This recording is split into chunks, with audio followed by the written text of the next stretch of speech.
What's going on, guys? Tamron here from Photographers on YouTube, and today we're going to talk about how you could freeze motion at slow shutter speed using flash. So I'm going to show you some sample pictures. We'll look at some of the settings, and we'll see the difference when you use a flash versus when you don't use a flash.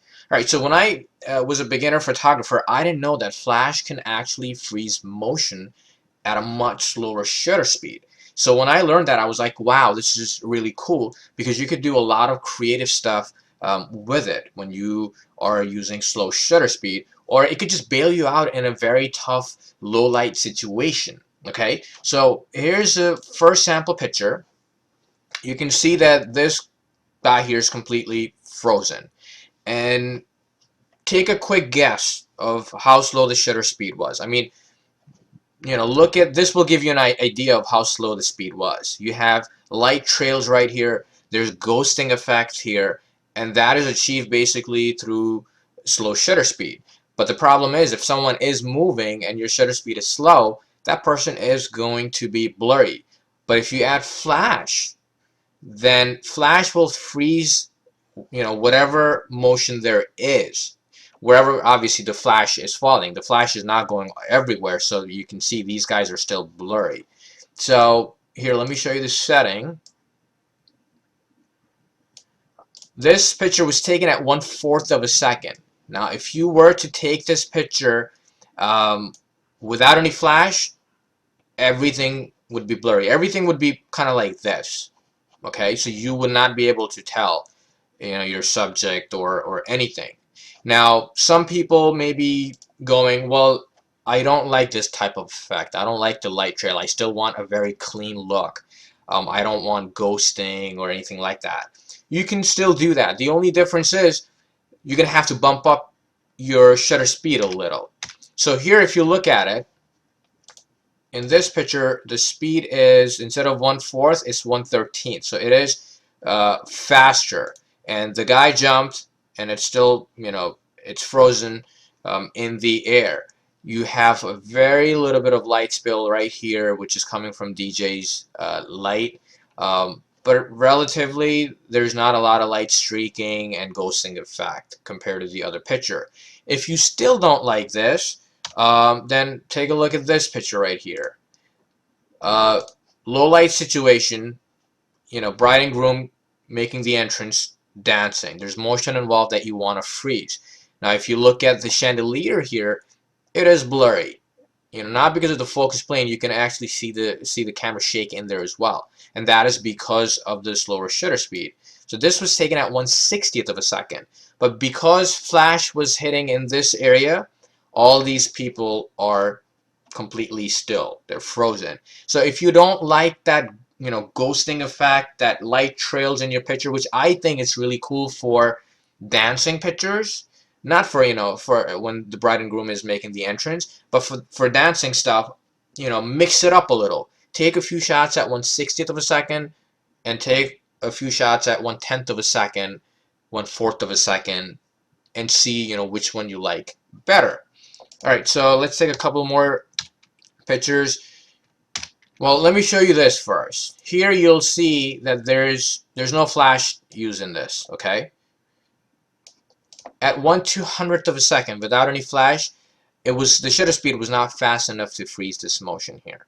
You can see there's motion blur right here. It's a lot softer.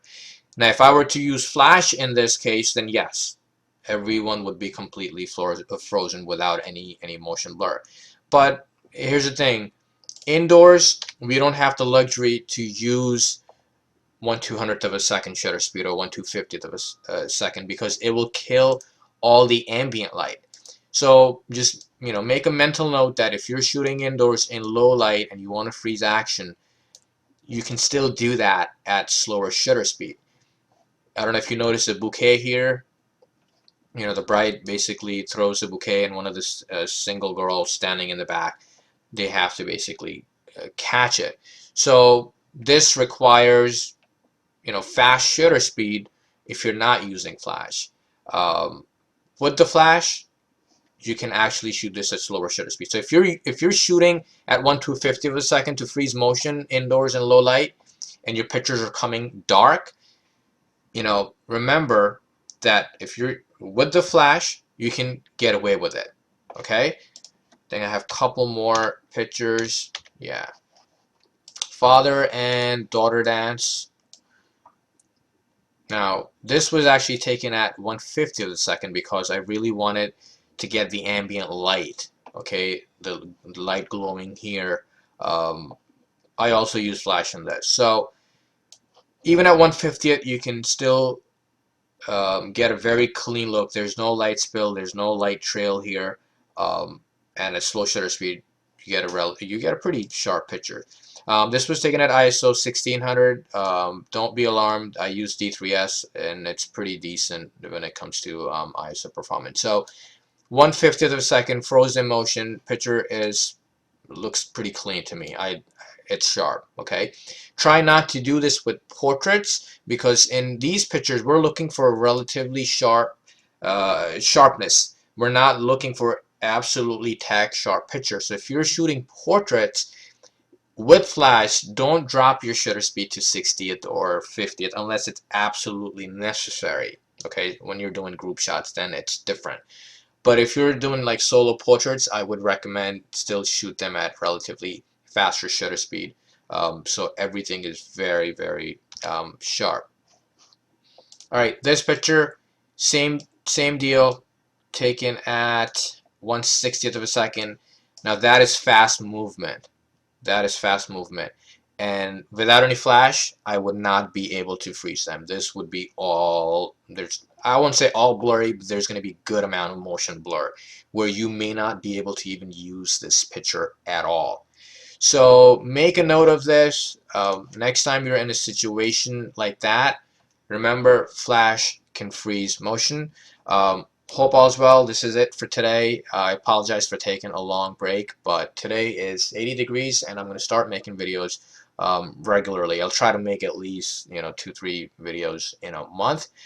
If you don't mind, guys, please give it a quick thumbs up on the video and share it so all your friends and family can also learn this trick.